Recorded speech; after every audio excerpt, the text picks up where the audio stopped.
So here we are, part two with Jared. We're going to find out a little bit more about sort of how it all started, why he started doing it, and we'll get on to part three shortly, where we talk about all the bits and pieces that he's found. So, Craig, if you've got first question for Jared.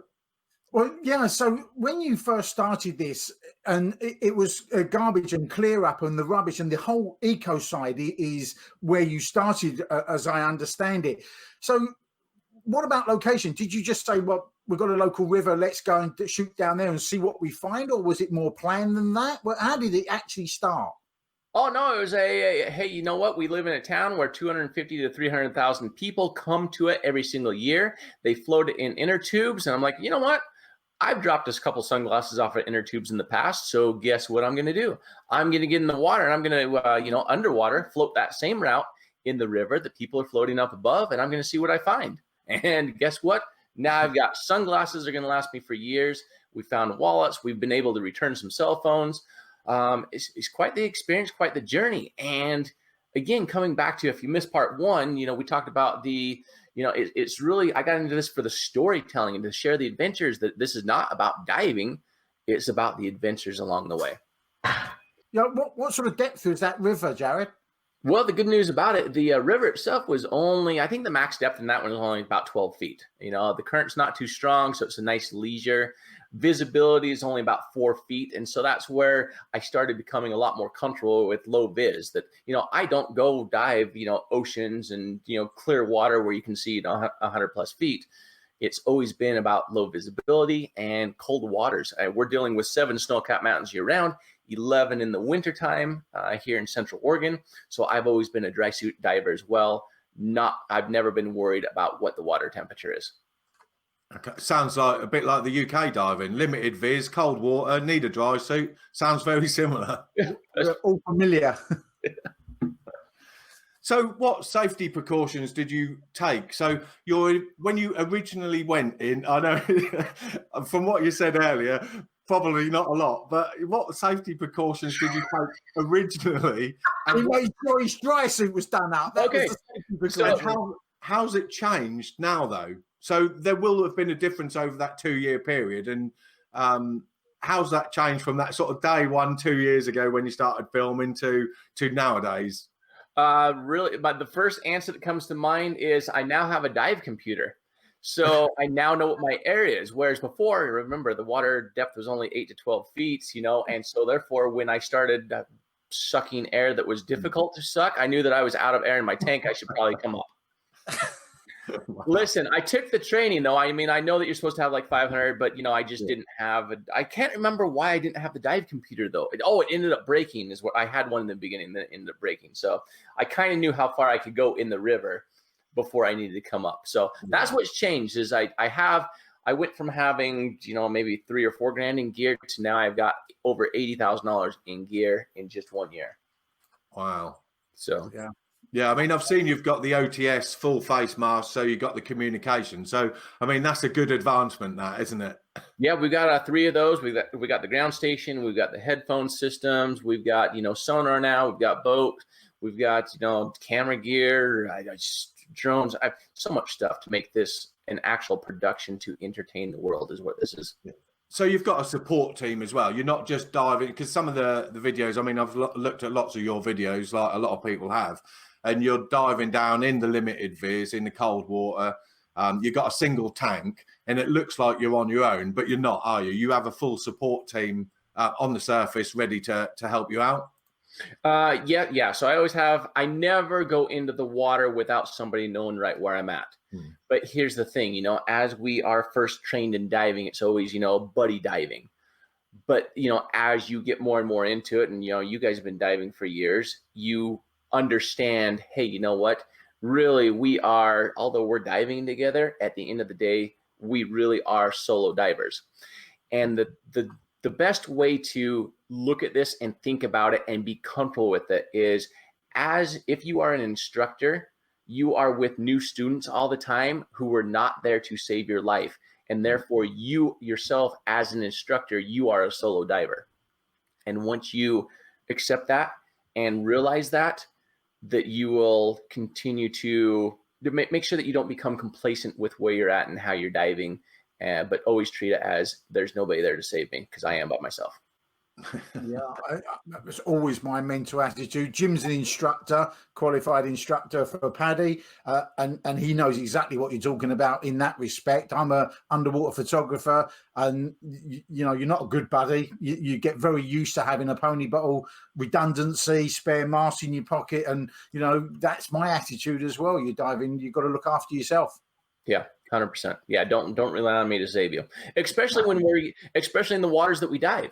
I mean, think about it. You can't see 18 inches away from you at times. Sometimes you can't even see, 4 inches away. And so you are always there by yourself. And if somebody's flagging you down, you're never going to see them.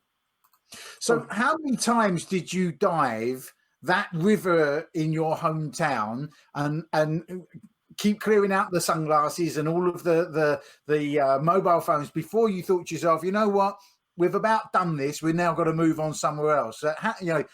What was the next step?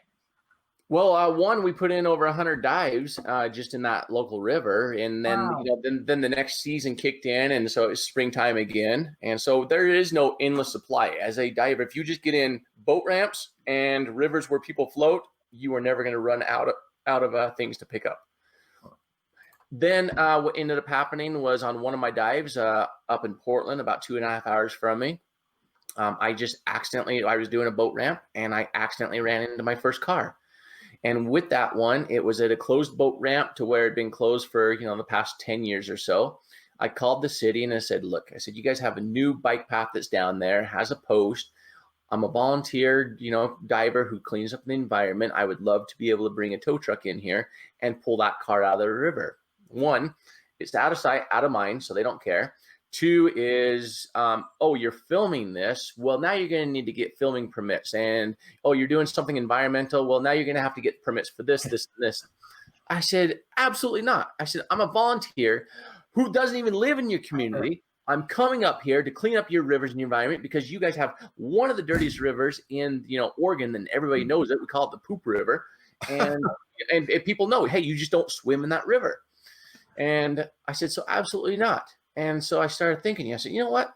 We as divers, we're using, it's pretty much standard for us to have like a 50-pound lift bag on us at all times, just in case we find something cool, pop it to the surface.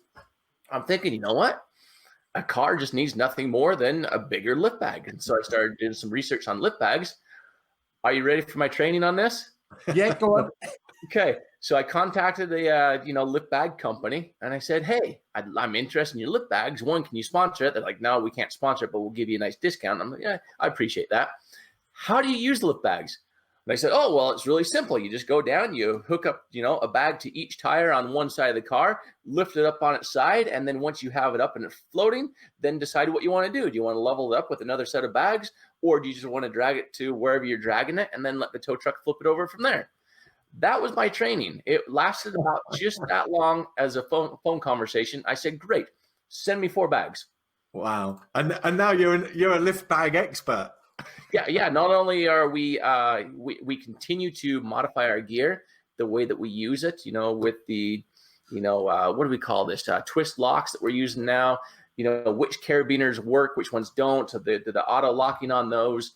The different, we've learned what working loads are as opposed to braking, straps versus chains versus Dyneema versus soft shackles and hard shackles. And we continue to learn. And I think that in the US, we may be like probably some of the top pros now after a year of hands-on experience of, all right, well, that didn't work. Here's the number one thing that you need to learn, though, and know this in any of this, okay?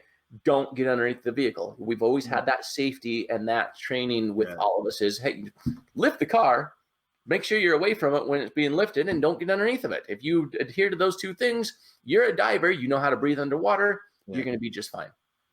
Yeah. So the Poop River, the Poop River in Oregon is where you sort of you made it really. And so let me finish that story. So I'm like, you know what? The city cannot tell me no if I can float this thing to a public boat ramp. And so the public boat ramp was about a mile down the river. And so that's how this whole thing started was I'm going to do this. And so when we went back in to go get that car, we accidentally ran into 2 more cars. And this is before we had sonar or anything. And visibility down there was only like 2 feet. So, you know, we couldn't see other cars down there. Well, we've now pulled out like 7 or 8 cars just out of that one location, but we quickly learned boat ramps, sketchy boat ramps, how far out cars float, how long are they going to float for, you know, what's based upon the depth and the current and the floods over the years, how far are they going to go before they actually sink in, you know, what's the number of cars upside down versus right side up, and the attachment points. And, you know, don't hook on just a wheel, make sure that you're attached around an axle with a more of a solid point, because guess what, with a wheel and an axle, that can actually come out of the axle. And so therefore wheels are not always the best place to hook onto. So there's a good little tip for you there as well. Always go around with what was that first car? What was it and when was it? It was a Nissan. It was last year. And if you watch that video, that's where you will hear the cop actually yelling at us on the phone, telling us 3 different lies. We put those cars there on purpose for training, was one of them. 2 is that's a crime scene, don't touch it. And the third one was what was the other one? I can't remember. Anyway, a crime scene. Dive training. We put them there on purpose, dive training, and yeah. And so you called BS on that and went and did it. Yeah, I called BS on it. I said, we're doing it anyway. So, but the person that was pulling the boat, it was his boat. And so he got all nervous. And so he actually cut the line. And so now here we are with 3 or 4 lift bags floating the car down the river. He cuts the line. We end up floating into some floating homes. And now we're kind of wedged up over there. And so but then finally the river patrol calls back and they said, wait a minute. All right, so you guys are divers. You already have it floating. You have a game plan that you're going to pull, that you're not just pulling it up onto the ramp and leaving it, that you're actually going to be taking it away and recycling it and doing all the paperwork. Thank you. Enjoy what you're doing. Don't call us unless there's a body in the car. Common sense prevailed, finally. Yeah. Because as we talked off camera before this, as you know, I don't always listen to authority figures that, you know, puffer up their fish and they think that they have authority when they really don't. So, I mean, before we get on to that's probably turned a complete 180 since then, hasn't it?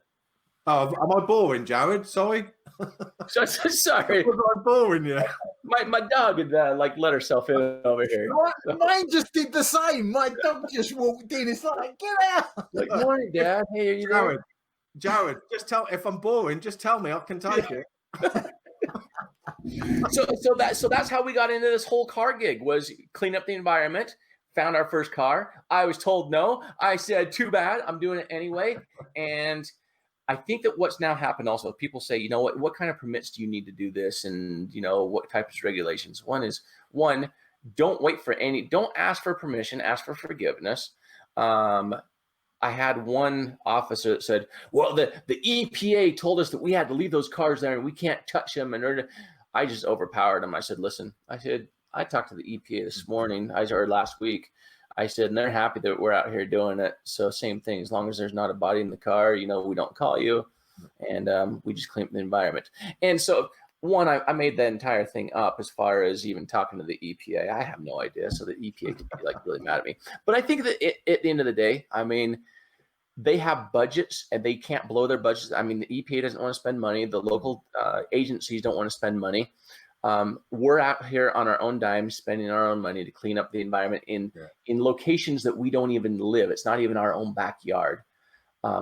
Just because it gives us that adventure. You know, I've had other divers that said, Jared, you know what? We've spent, you know, $3,000, $4,000, $5,000 on these yearly dive trips to go down and look at pretty fish. We're having more fun now than ever before because it's so different. You know, how many people can say, I'm pulling a car from 40 feet deep or 80 feet deep, or, you know, we just found a 1960 MK2 Jaguar in the river that's been underwater for 30 or 40 years, or Corvette, or we're getting a snowcat from 10,000 feet. I mean, I've seen that Jaguar video, that film that you did about the Jaguar. I mean, that's got like 54 million views, and I mean, it's quite incredible, isn't it? I've heard that yeah, it's got like 18 million views on Facebook and like I don't know 5 million views or so over on YouTube. But I hear that you Englanders or UK or whatever you guys are, yeah, you guys are like, what is a jaguar? Yeah. It's Jaguar.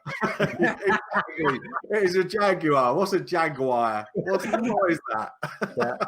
Well, for those that don't know, the EPA is the Environmental Protection Agency, but you mentioned about the local guys not having the budget, but also that the other problem, it seems from watching some of the videos, is they can't get around the red tape as well. As you know, even if they had the budget, the procedures they have in place to be able to do what you do as a volunteer, you can just go and do it, but they just can't do that.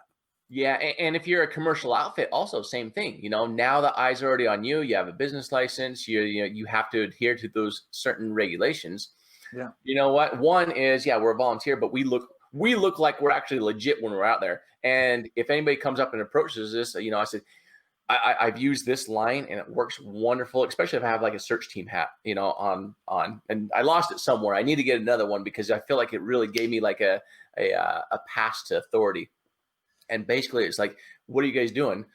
We're out here cleaning up the environment, and at times we end up finding vehicles with bodies in them. And that's what we're doing, is we're helping to bring closure and resolution to people and clean up the environment. So we are supposed to be out here. What's the question?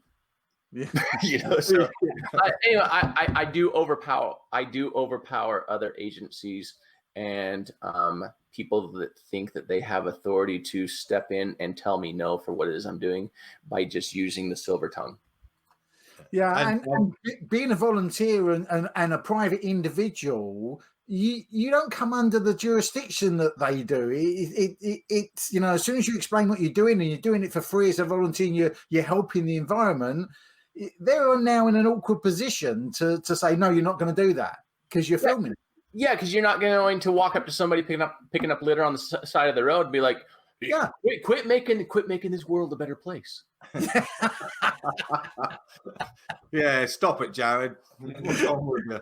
So you clearly graduated in Poop River, and you're now obviously spread out and you're going all around the US. Do you go further than the US? And I mean, it's a bit of a long question, but do you also get now that's flipped 180 on its side, hasn't it? All those red tape and you can't do this. People are actually hiring you now, and organizations hiring you to do work for them. Here's what I tell people that actually call me and they need help. You know, one is you have to let me record it. I'm a content creator, I'm a storyteller, and this is how, one, I pay the bills and I spread the message of what it is that we're doing so we can help other people. And the families that reached out to us have been really good about that. And with that, you know, their number one question is, what is this going to cost? We can't afford it. I said, one, as long as you let me record it, don't worry about it. I'm happy to come help if I can. And we get a lot of requests where we just simply can't help. I mean, one is because our timing, or two, they're not even in a vehicle and we know the river and they could be 100 miles downriver by now. Yeah. But what I do tell them is we're doing this on our own dime. If there happens to be any, funds that have been raised for it, we are more than happy to accept, donations and, buy me a meal or lodging or whatever while I'm there. If there has been a reward fund set up, we do ask that if we are successful, that we do accept that so we can continue our movement to help other people. That's quite right. And so that's all around the US, like I say, that you go all around the US now. And do you ever leave the US and do it elsewhere? So, I think Craig lost a pair of sunglasses in our local river and we need someone. No, I lost a pair of Oakleys, really good Oakleys, when I was on a boat off of the south coast of England, and it's about 150 foot. So if you're interested, I'm happy for you to film it. Craig, I don't roll out of bed for anything that weighs less than 3,500 pounds now. All right? Oh, they're still attached to Craig, so he's 3,500 or kilos or whatever you guys are in. Yeah, so that's what for 1,200 kilos. All right, yeah. Oh, that's brilliant. So I think that wraps up part 2. Coming up in part 3, we're going to go into a little bit more detail about some of the really incredible stories and particularly where Jared has brought some closure to some families, and obviously that has to be handled carefully and very sensitively, where you've actually found bodies in cars, and we'll come back to that shortly.